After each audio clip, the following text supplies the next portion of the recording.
Alhamdulillah wassalatu wassalamu ala Rasulillah wa ala alihi washabihi wa mawalah. Ya. Iman dan amal soleh adalah sebuah rangkaian yang tidak bisa dipisahkan satu dengan yang lainnya. Ya. Kenapa? Karena iman itu bukan hanya sekedar keyakinan semata. Walaupun dengan maknanya iman itu adalah keyakinan, ya, mengimani dari rukun yang 6 tadi, ya. Tapi tidak akan bernilai iman seseorang itu, tidak akan sempurna iman seseorang itu kalau tidak diwujudkannya dengan amal soleh. Maka banyak ayat yang menjelaskan bagaimana Allah menggandengkan iman dan amal soleh. Walaupun nanti orang-orang yang beriman itu walaupun dia tidak melakukan amal soleh, gitu ya, cuma hanya sebatas keyakinan, gitu. Tapi insya Allah nanti selama imannya itu masih ada, walaupun hanya sebesar biji zarah, maka nanti di pengadilan Allah dia akan tetap diakui orang-orang beriman, walaupun harus dicelupkan dulu ke dalam neraka. Maka namanya jahanamiyun, yaitu mantan penghuni neraka, ya. Tapi jangan punya cita-cita, ya saya iman aja lah, gitu kan. Kemudian kan diwujudkan dengan amal soleh. Maka lihat, iman itu sendiri adalah tasdiqu bil qalbi wa iqraru bil lisani wal amalu bil arkan. Ya, iman itu ya diikrarkan, diyakini dengan hati, tasdiqu bil qalbi, betul-betul dibenarkan dalam hati, kemudian diucapkan dengan lisan, yaitu kalimat tauhid la ilaha illallah. Ya, tidak ada ilah yang berhak untuk diibadahi dengan Allah. Tidak ada ilah yang berhak untuk diibadahi dengan benar kecuali Allah. Ya. Kemudian diwujudkan dalam amal jawarih, amal anggota badan, wal amal bil arkan, amal anggota badan. Dan itu bisa kita lihat di dalam praktek amal ibadah kita, yaitu praktek sholat. Di situ terkumpul, Pak. Ya, bagaimana? Karena iman itu adalah amal hati dan amal anggota badan. Amal hati, amal lisan, amal anggota badan, maka terkumpul di dalam sholat. Di dalam sholat, iman dan keyakinan kepada Allah Subhanahu Wa Taala adalah dengan mengikhlaskan seluruh ibadah kita kepada Allah Subhanahu Wa Taala melalui niat dan tidak menyekutukan Allah dengan sesuatu apapun di dalam sholat itu, karena sholat kita itu hanya tertuju kepada Allah. Kemudian amal lisannya apa? Membaca kalimat-kalimat zikir di dalam sholat, mulai dari Al-Fatihah, ayat, kemudian tasbih, kan gitu, sampai nanti tahiyat, kan gitu. Semua amal lisan. Kemudian amal anggota badan apa? Iya, ruku, sujud, kan? Duduk antara dua sujud, tahiyat, itu amal anggota badan. Ada nggak yang sholat berdiri aja atau tidur aja? Enggak. Ada ruku dan sujud. Nah, jemaah yang dirahmati oleh Allah Subhanahu Wa Taala, maka iman dan amal soleh itu tidak bisa dipisahkan. Kalau ingin iman kita itu menjadi sempurna. Lalu bagaimana ketika dia beramal soleh tetapi tidak beriman gitu? Nah ini berat masalahnya. Iman itu kuncinya, dasar pondasinya itu iman. Maka dia tidak akan bernilai nanti, Pak. Amal soleh yang dilakukan itu tidak bernilai karena dia tidak beriman kepada Allah, tidak percaya kepada Allah.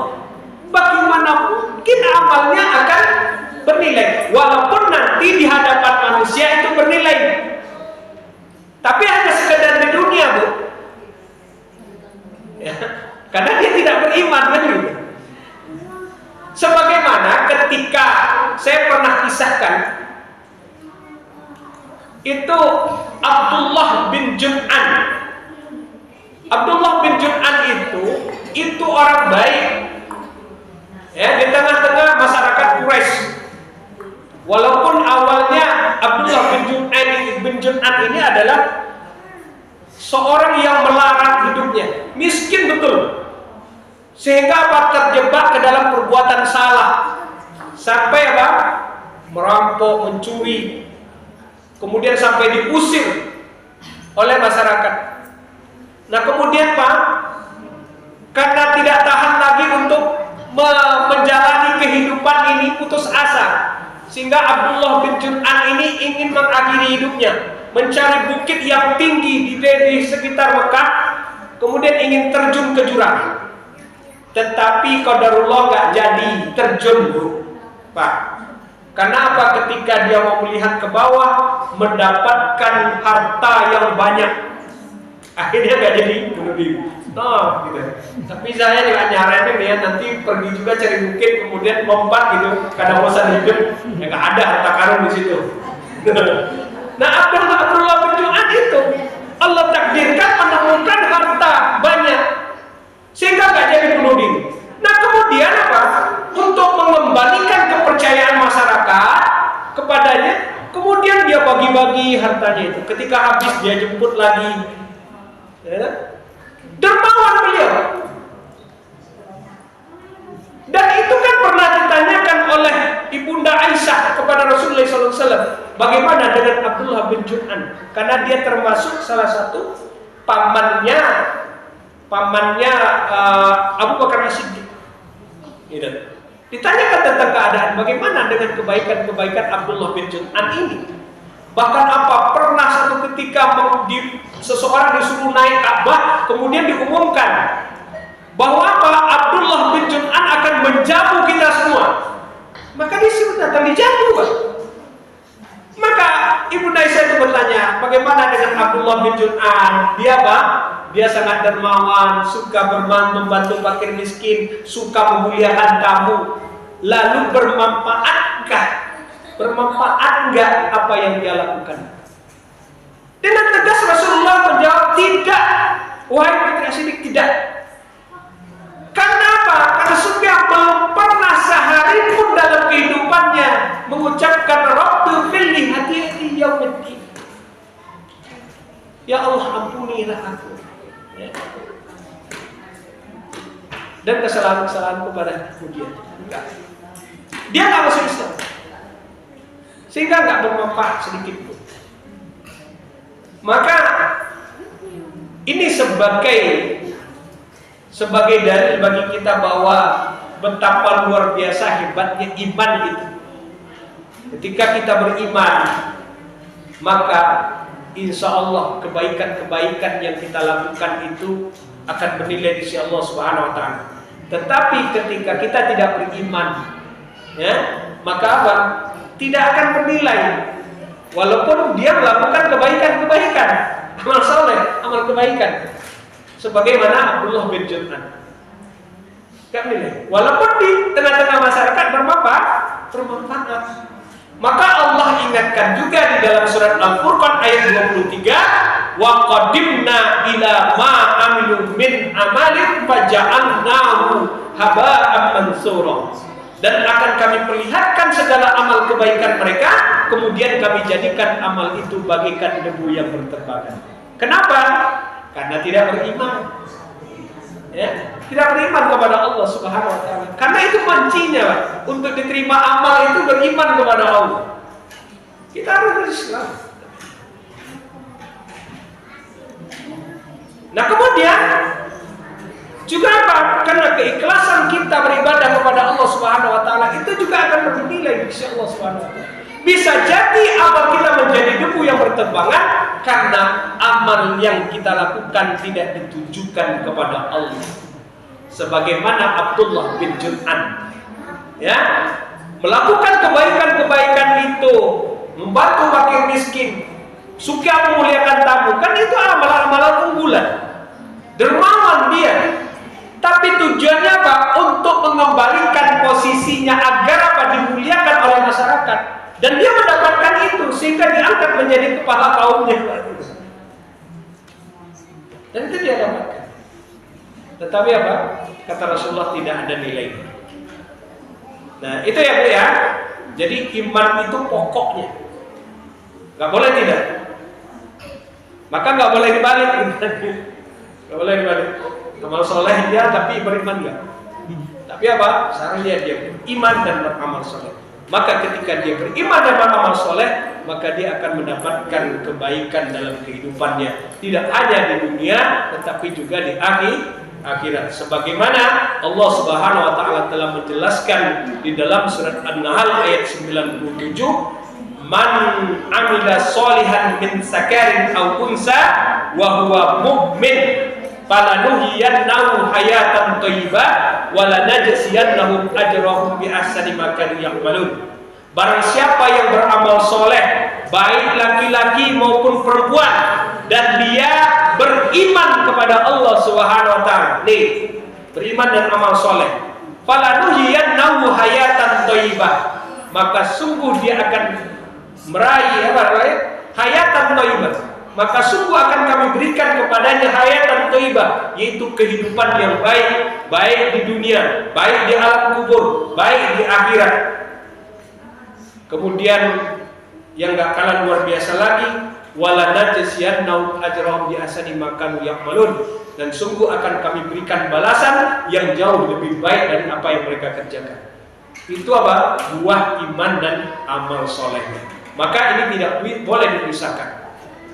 Kemudian apa kaitan amal soleh itu untuk menguatkan iman? Ya gitu ya Bu ya.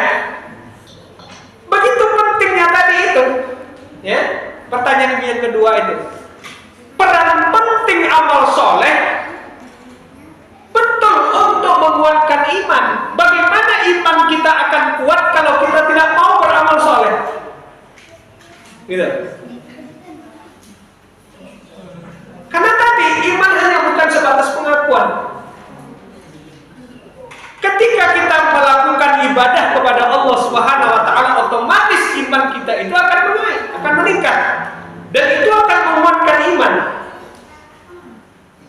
Coba kita hanya sebatas pengakuan saja, saya beriman loh kepada Allah, kemudian ketika azan berkumandang, kemudian kita nggak sholat. Kira-kira iman kita kuat apa semakin lemah? Ya akan semakin lemah. Maka cari wasilah hal-hal yang akan menguatkan keimanan kita kepada Allah Subhanahu wa taala. Dan panduannya jelas. Di antaranya adalah cari lingkungan yang baik, yang kondusif itu untuk menguatkan iman. Karena iman itu ibarat tanaman. Kalau ingin tanaman kita itu tumbuh subur, maka cari tanah yang subur, tanah yang bagus untuk apa? Agar tanaman itu tumbuh subur. Kemudian disiram, dirawat, dipupuk, kemudian juga dijaga dari hama-hama yang akan merusak tanaman kita itu. Begitu juga iman. Iman kita itu kalau berada dalam lingkungan yang kondusif, maka insya Allah kita lebih mudah untuk merawat iman. Akan sulit bagi kita merawat iman kita ketika kita berada dalam lingkungan yang penuh dengan hama kemaksiatan. Karena kadang-kadang nular Pak, nular ya. Misalnya di daerah kampung ini, kemudian nggak ada yang mau ke masjid, itu bisa nular. Ngapain ke masjid? Nggak ada yang azan gitu kan? Ayo nggak ke masjid. Itu nular kadang-kadang. Maka cari lingkungan yang baik. Kemudian apa? Majelis ilmu, duduk di majelis ilmu, karena itu menguatkan iman. Kemudian kumpul dengan orang-orang soleh, itu juga merawat iman. Akrab dengan Al-Quran, minta kepada Allah Subhanahu wa taala agar iman kita ini menjadi kuat. Rabbana la tuzigh qulubana ba'da idh hadaitana wa hab lana min ladunka rahmah innaka antal wahhab. Itu minta kepada Allah dan lain sebagainya. Cari wasilah-wasilah untuk menguatkan iman. Dan amal soleh memang peran penting untuk menguatkan iman. Wallahu a'lam bishawab.